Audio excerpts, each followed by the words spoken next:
Assalamualaikum warahmatullahi wabarakatuh.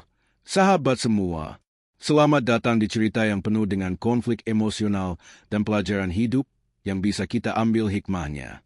Kali ini, kita akan menyelami sebuah kisah fiktif yang seolah nyata, tentang seorang istri yang merasa kesepian dan seorang mertua yang juga merasakan hal yang sama.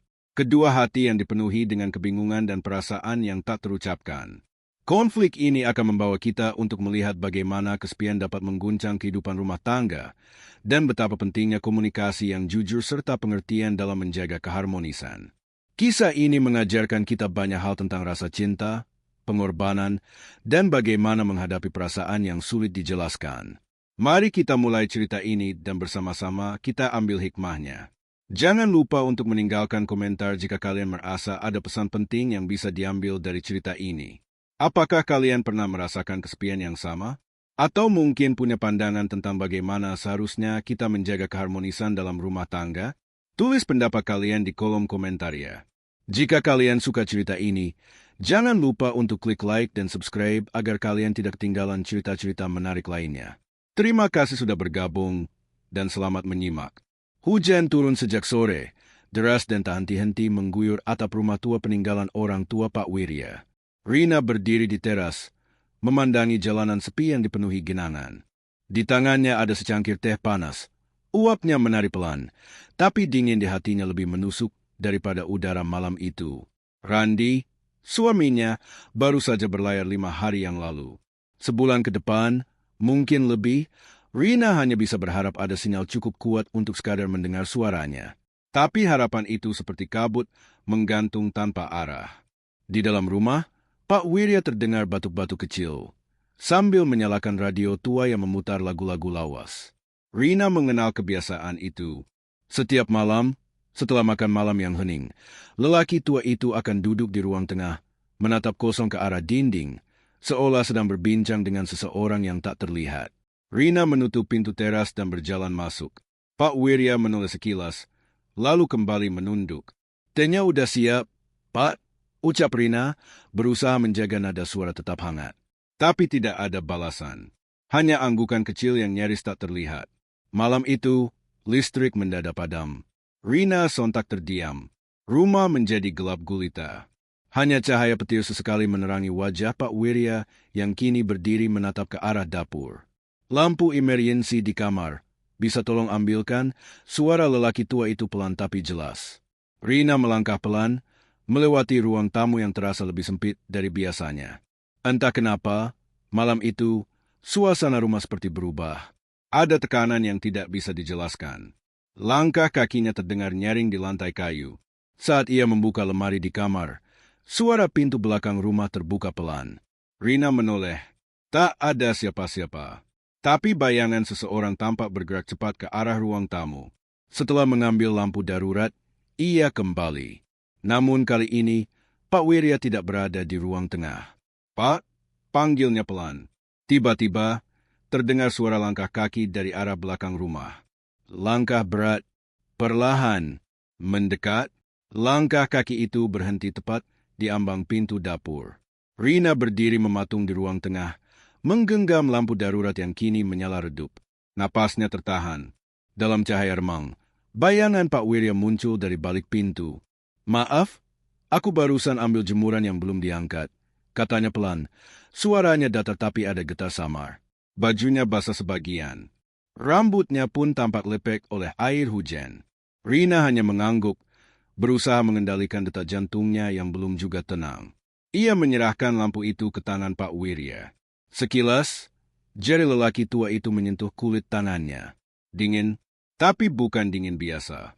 Ada sesuatu yang lain. Rina menarik tangannya perlahan dan berpura-pura tak terjadi apa-apa. "Aku bikin kopi lagi, ya?" tanya Rina dengan senyum tipis. Pak Wirya hanya menjawab dengan lirikan singkat. Rina berjalan ke dapur. Di balik bayang-bayang cahaya, ia bisa merasakan tatapan lelaki tua itu menempel di punggungnya. Saat air mulai mendidih di teko, Rina mendengar langkah itu lagi. Kali ini mendekat. Pak Wirya berdiri di ambang dapur, hanya 2 meter darinya. Tangannya menyentuh rak piring, tapi matanya menatap Rina. Tatapan yang tidak biasa. "Aku kadang lupa, Kamu di rumah ini perempuan satu-satunya, ucap Pak Wirya pelan. Rina menoleh, menatapnya bingung. Maksud Bapak? Rumah ini terlalu sepi.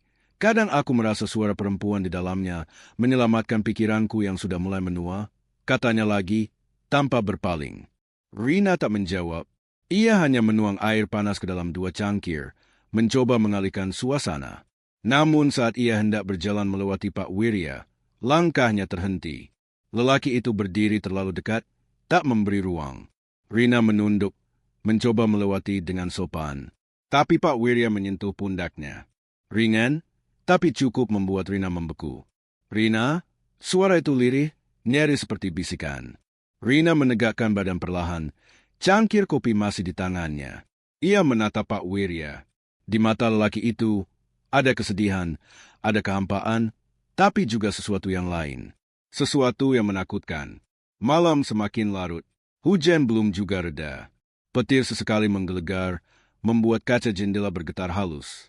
Rina duduk di ruang tamu, memeluk lutut sambil menatap kopi yang sudah dingin. Pak Wirya duduk di seberangnya. Keduanya diam, tapi udara di antara mereka penuh ketegangan yang tak terucap. Pak Wirya memijat pelipisnya. Pusing ini belum hilang sejak siang, gumamnya. Rina berdiri. Mau saya ambilkan minyak kayu putih, Pak? Pak Wirya mengangguk lemah. Rina pun berjalan ke kamar depan dan kembali dengan botol kecil di tangan. Ia meletakkannya di meja, tapi Pak Wirya hanya menghela napas. Rina, bisa tolong pijitin sebentar? Perempuan muda itu ragu, tapi melihat wajah Pak Wirya yang pucat dan tubuhnya yang tampak lelah, rasa iba mengalahkan segala pikiran lain. Ia duduk di sampingnya, membuka sedikit kerah baju bagian belakang, lalu meneteskan minyak dan mulai memijat pelan. Hening, suara hujan menjadi latar belakang yang samar. Jemari Rina bergerak perlahan di tengkuk Pak Wirya, mencoba tidak terlalu keras. Tapi saat jari-jarinya menyentuh bagian punggung atas, Pak Wirya menggenggam tangan Rina dan memejamkan mata. Udah lama sekali, nggak ada yang menyentuhku seperti ini, ucapnya dengan suara dalam. Rina menarik tangannya refleks. Tapi Pak Wirya menoleh cepat, menatapnya dalam-dalam. Aku bukan berniat macam-macam. Tapi malam ini terlalu sunyi. Rumah ini terlalu dingin. Rina berdiri. Saya masuk kamar dulu, Pak, katanya gugup, berusaha tetap tenang. Namun sebelum ia melangkah, Pak Wirya berdiri. Badannya lebih tinggi, napasnya berat. Rina, kamu tahu, aku gak pernah melihatmu seperti menantu. Wajah Rina memucat, tapi langkahnya terasa berat. Ia berbalik, mempercepat langkah, masuk ke kamarnya, lalu mengunci pintu. Di balik pintu itu, ia berdiri mematung. Jantungnya berdebar, bukan karena takut semata, tapi karena ia tahu, di balik rasa bersalah, ada percikan perasaan yang tak bisa ia sangkal. Dan di luar kamar, Pak Wirya masih berdiri. Menatap pintu itu, tangannya mengepal, tubuhnya bergetar, bukan oleh dingin, tapi oleh sesuatu yang selama ini ia pendam dalam-dalam. Rina terjaga beberapa jam kemudian. Malam sudah larut, dan hujan semakin deras di luar. Meski matanya terasa berat, ada sesuatu yang membuatnya tak bisa tidur. Di ruang tamu, suara radio yang menyala pelan terdengar samar. Suara yang biasanya menenangkan, kini terasa asing. Dengan langkah pelan, Rina keluar dari kamar. Lampu dapur yang remang-remang memberi sedikit penerangan. Di ruang tengah, Pak Wirya duduk lagi di kursi favoritnya, menatap layar kecil radio, namun pandangannya kosong. Pak, kenapa nggak tidur? Tanya Rina, berusaha tetap tenang meski dalam hatinya ada rasa gelisah yang tak bisa disembunyikan. Pak Wirya menoleh, dan senyum tipis terlukis di bibirnya. Sulit tidur kalau hati gelisah, nak. Rina memandang pria tua itu, sejenak terdiam. Ia ingin kembali ke kamar, tapi ada sesuatu yang menghalangi. Rasa ingin tahu yang semakin dalam. Tanpa berkata apa-apa, Rina mendekat, duduk di sofa seberang Pak Wirya. Bapak, jangan pikirkan hal-hal buruk, ucapnya pelan. Pak Wirya hanya mengangguk. Ia tahu apa yang dirasakan menantunya. Tapi, malam itu bukan malam yang biasa. Ada getaran yang tak terlihat, namun terasa jelas di antara mereka. Rina, Pak Wirya memulai, suaranya lebih lembut daripada sebelumnya. Kamu tahu, Banyak hal yang ingin kuceritakan padamu. Tentang diriku, tentang keluargaku, tentang hidupku yang tak selalu seperti yang kamu kira. Rina menatapnya, terkejut oleh tulusan yang tiba-tiba muncul. Pak, saya tidak mengerti apa maksud Bapak. Pak Wirya menarik napas panjang. Hidup ini penuh dengan penyesalan, nak. Tapi tak ada yang lebih pedih daripada kehilangan rasa dihargai. Aku tahu kamu merasa kesepian, tapi aku juga tak bisa menutup mata. Semua terasa sunyi. Rina menggigit bibir, tak bisa berkata apa-apa. Terkadang, rasa kesepian yang sama-sama mereka rasakan membuat segala sesuatu terasa lebih gelap. Namun, tak lama setelah itu, Pak Wirya bangkit dari kursinya. Aku akan tidur. Terima kasih sudah mendengarkan. Ucapnya lirih, seolah memberikan tanda bahwa percakapan itu sudah selesai. Rina hanya mengangguk. Matanya menatap pintu kamar yang terbuka sedikit. Ada rasa takut menggelayuti, tetapi lebih dari itu, ia merasa sebuah perasaan yang tak bisa ia atasi. Entah kenapa, meski ia sudah berada di dalam kamar, pikirannya tetap di luar bersama Pak Wirya, yang tampaknya lebih kesepian darinya. Pagi itu datang dengan keheningan yang lebih mendalam. Udara segar dari luar menyusup lewat celah jendela, namun hati Rina tetap terasa berat. Setelah menyiapkan sarapan, ia duduk di meja makan, menunggu Pak Wirya yang sepertinya belum keluar dari kamarnya.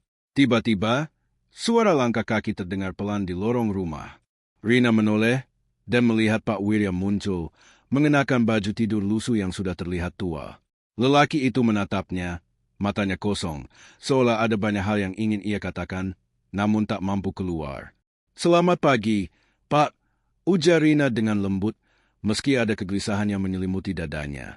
Pak Wirya hanya mengangguk kecil, lalu duduk di kursi meja makan, jauh dari Rina.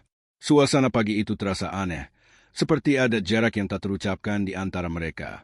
Rina berusaha memulai percakapan, mencoba menepis rasa canggung yang semakin menggelayuti. "Kopi sudah siap, Pak. Silakan diminum." Pak Wirya menatap cangkir kopi itu sejenak, kemudian meminumnya tanpa sepatah kata pun. Begitu gelas kosong, ia kembali menatap Rina dengan tatapan kosong yang sulit dimengerti. Ada beban yang tersembunyi di balik matanya. "Mungkin ini terlalu cepat, nak." Pak Wirya akhirnya berbicara. Suaranya terdengar lemah. Tapi kadang, manusia merasa begitu kesepian hingga mereka lupa apa yang benar dan salah. Rina terdiam, kata-kata itu menancap di dalam pikirannya. Ia mencoba untuk tidak menunjukkan kebingungannya, meski hati kecilnya mulai merasa ada yang tak beres. Pak Wirya melanjutkan, suaranya semakin lirih. "Kadang, kita mencari kenyamanan di tempat yang tidak seharusnya. Tetapi itu semua karena kita terlalu lelah dengan kesepian." Rina merasakan ada sesuatu yang mencurigakan dalam kata-kata itu, tetapi ia tidak tahu apa yang seharusnya ia lakukan. Semua terasa begitu kabur, antara rasa kasihan, bingung, dan perasaan yang tak bisa ia pahami. "Pak, apa maksud Bapak? Saya nggak mengerti." Rina akhirnya berbicara juga, suara nyaris berbisik. Pak Wirya menatapnya lama, kemudian menghela napas. "Mungkin sudah saatnya kamu tahu, nak, aku bukan hanya sekadar mertua, aku juga seorang manusia yang pernah merasa kehilangan lebih dari yang kamu bayangkan." Kata-kata itu menggantung di udara. Rina tak bisa mengartikan semuanya. Apa yang dimaksud Pak Wirya? Apa yang ia ingin ungkapkan? Perasaan cemas kembali menyelimuti. Lalu, saat Rina hendak bertanya lebih jauh, tiba-tiba terdengar suara langkah kaki dari luar. Pintu rumah terbuka, dan sosok yang sudah lama ia tunggu akhirnya muncul, Randy, suaminya. Namun, suasana pagi itu tak lagi terasa seperti yang biasa. Pintu depan terbuka dengan suara berderi pelan, dan langkah kaki Randy, suami Rina, terdengar jelas memasuki rumah. Ia terlihat lelah, wajahnya sedikit pucat, seperti seseorang yang baru pulang dari perjalanan panjang. Rina menoleh, matanya menyiratkan rasa lega, tetapi juga ketegangan yang tak bisa disembunyikan. Randy menatap sekeliling rumah, dan matanya akhirnya bertemu dengan tatapan Rina. Senyum tipis muncul di wajahnya, meskipun ada kecemasan yang samar di baliknya. "Akhirnya, aku kembali," ucap Randy, suaranya agak serak, mungkin karena kelelahan. Pak Wirya yang duduk di meja makan, tiba-tiba bangkit dengan langkah mantap. Suasana menjadi kaku seketika. Tanpa berkata-kata, Pak Wirya menatap Randi dengan pandangan yang sulit diterjemahkan. Randi, meskipun bingung dengan tatapan itu, tetap mencoba tersenyum. Kau baru pulang? Aku pikir kau akan lebih lama lagi, kata Pak Wirya. Nada suaranya datar, namun ada kekuatan yang tersembunyi di dalamnya. Randi mengangguk dan duduk di kursi. Ya, banyak pekerjaan di luar. Maaf baru pulang. Rina tetap diam, memandangi suaminya, merasa seolah ada dua dunia yang saling bertabrakan di rumah itu. Satu dunia yang penuh dengan kenyamanan dan cinta, dan satu dunia yang penuh dengan rahasia yang tak terucapkan. Hati Rina terasa berat, sesuatu dalam dirinya bergejolak, tak bisa ia ungkapkan. Pak Wirya menatap Randi sejenak, lalu berkata dengan nada yang lebih berat. Kadang kita kembali ke rumah, tapi kita tidak tahu apa yang kita tinggalkan di luar. Apa yang telah terjadi di balik pintu ini? Randi memandang ayah mertuanya, sedikit bingung dengan perkataan itu. Apa maksud Bapak? Pak Wirya hanya menghela napas, seperti melepaskan sebuah beban yang telah lama dipendam. Aku hanya ingin kalian berdua tahu bahwa dunia ini lebih kompleks daripada apa yang terlihat. Sebuah keheningan mendalam mengisi ruangan. Rina merasa perasaan campur aduk, kebingungan bercampur dengan rasa takut.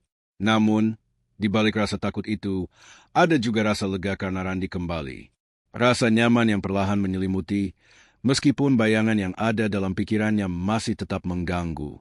Pak Wirya akhirnya berdiri, menyapa Randi dengan anggukan, lalu berjalan menuju kamar tidurnya tanpa berkata apa-apa lagi. Rina masih duduk, memandangi kepergian ayah mertuanya. Apa yang terjadi, Rina? Tanya Randi dengan lembut, menyentuh tangan istrinya. Rina hanya menggelengkan kepala, seolah tidak ada yang perlu dijelaskan. Tidak ada, hanya terlalu banyak yang harus aku pikirkan. Malam itu, semuanya tampak normal kembali. Namun, di dalam hati Rina, ada luka yang tidak bisa sembuh, ada ketegangan yang tak bisa dilupakan. Rumah ini, yang seharusnya menjadi tempat paling nyaman, kini dipenuhi dengan bayangan yang tidak ingin ia hadapi. Dan di luar jendela, hujan akhirnya berhenti. Namun, kedamaian yang seharusnya datang bersama pagi, tampaknya masih jauh dari jangkauan. Dalam cerita ini, kita bisa belajar tentang kesepian, pengorbanan, dan pentingnya komunikasi dalam rumah tangga. Kadang-kadang, rasa kesepian dan kebingungan bisa mengarah pada keputusan yang salah jika tidak disertai dengan pengertian dan kejujuran. Dalam Islam, kita diajarkan untuk selalu menjaga hubungan baik dengan keluarga, terutama dalam mengatasi masalah yang timbul dalam rumah tangga. Salah satu ayat yang relevan dengan cerita ini adalah, dan orang-orang yang berkata, Ya Tuhan kami, anugerahkanlah kepada kami pasangan kami dan keturunan kami sebagai penyenang hati, dan jadikanlah kami imam bagi orang-orang yang bertakwa. Quran Surat Al-Furqan 74. Ayat ini mengajarkan kita pentingnya menjaga keharmonisan dalam rumah tangga dengan pasangan dan keluarga. Menjadi imam bagi keluarga dan menjaga ikatan yang kuat dengan penuh kasih sayang adalah hal yang harus kita upayakan. Cerita ini adalah fiktif dan dibuat dengan elemen yang seakan nyata untuk diambil hikmahnya. Semoga dapat memberikan pemahaman dan pengajaran bagi kita semua. Terima kasih telah mengikuti cerita ini. Jika kalian merasa terinspirasi, jangan lupa untuk komentar, like, dan subscribe jika kalian ingin mendengar cerita lainnya. Semoga selalu diberikan kebahagiaan dan ketenangan hati.